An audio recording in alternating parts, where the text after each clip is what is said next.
Hey, what's going on, guys? Venom coming at you with another video. Today I'm going to be showing y'all a couple of builds for Infinite Archive. One is for a solo, the other is for a two-player. One is a DPS, and the other is set up for a tank. Take a look at our character sheet. We got over 24,000 max magicka, over 49,000 health, 19,000 stam. Penetration 6402. Spell and physical resistances is over 34 and 33k. Health recovery 3,157. We got all 64 points into health for our attributes. We're running the Lord Mundus Stone. This is going to increase your max health by 2,225.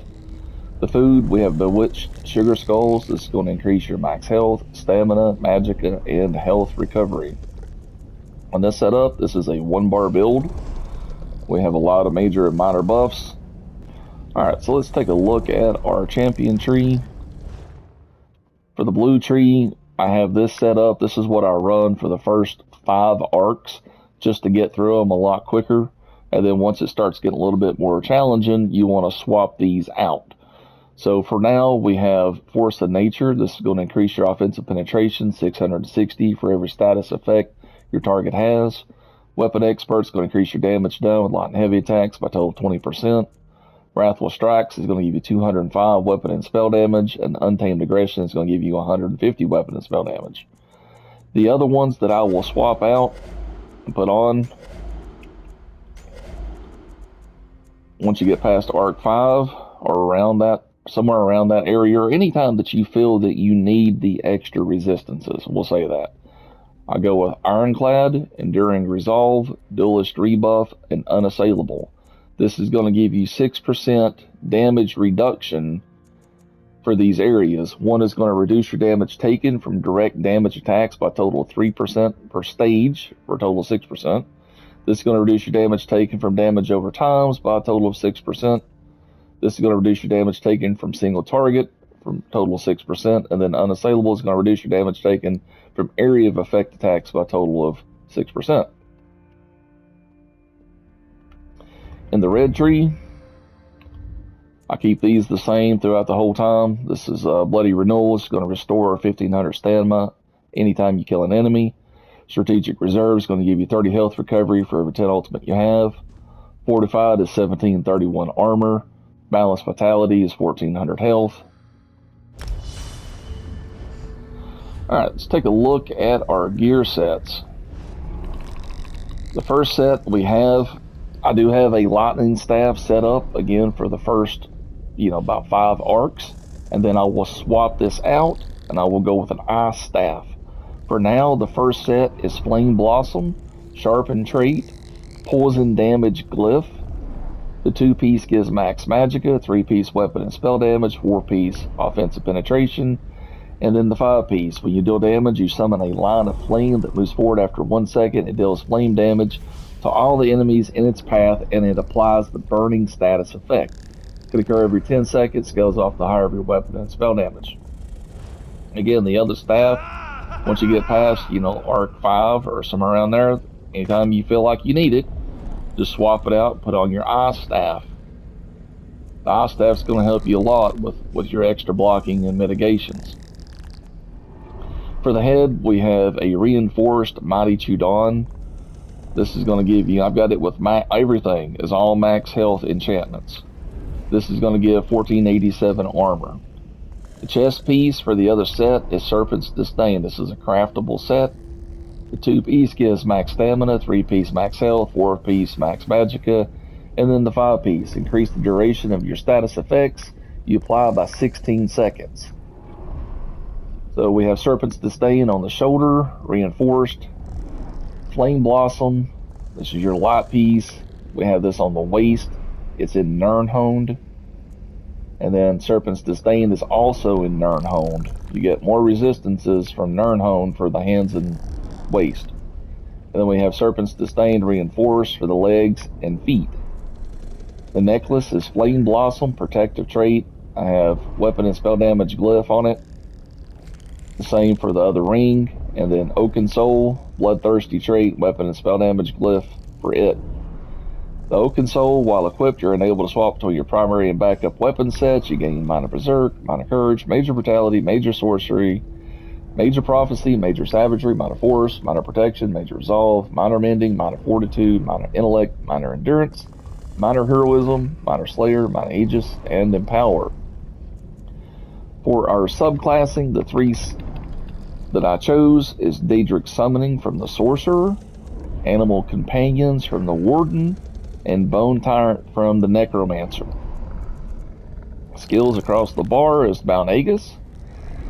This is very important to run. Not only is it going to give you resistances, but when you're fighting against these marauders and they have this really heavy attack that's coming in, you just want to proc this skill, and this is going to give you mitigation, 40% block mitigation for 5 seconds. That will allow you to survive. Your spammable is Elemental Susceptibility. This is from the Destruction Staff skill line.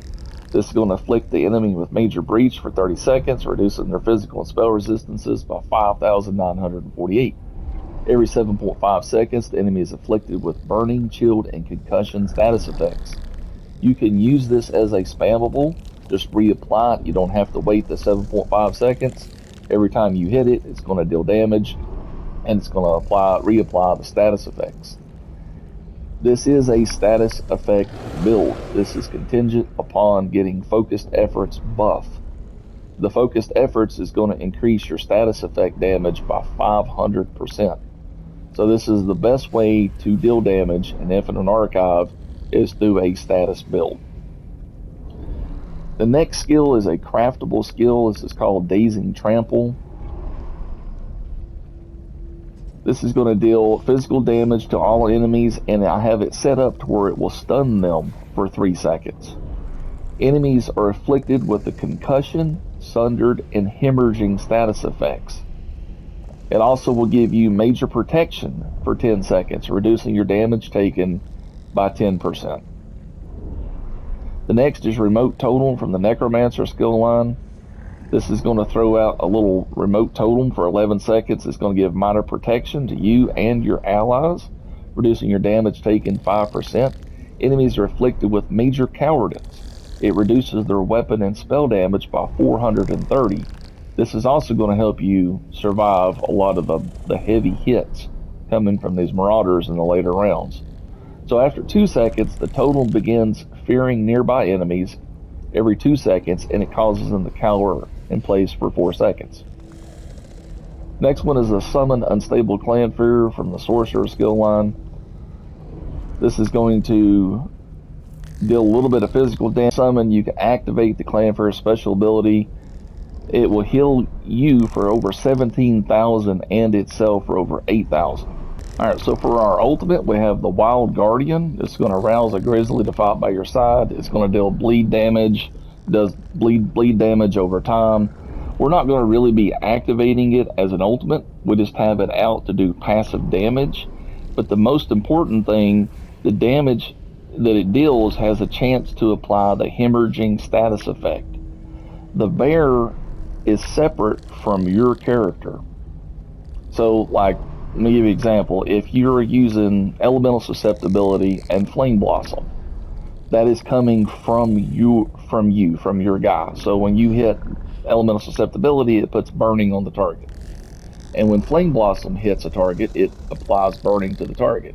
But it's just one stack of Burning. It will reset and re-proc.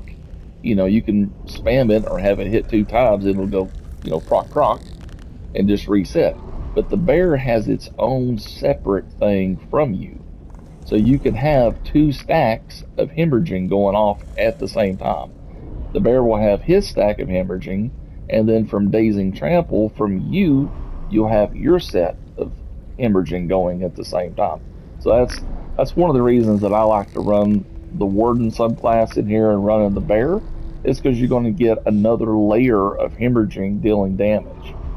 On the Destruction Staff down here, I have it set to where the Tri-Focus is removed. So whenever you're running your Eye Staff on a 1-bar setup, I don't want it to pull from my Magicka, I want it to pull from my Stamina. And then I'm running Bloody Renewal, which gives me back Stamina whenever you kill an enemy. So you can block with the Eye Staff and it doesn't pull from your Magicka, and you're going to be getting Stamina back.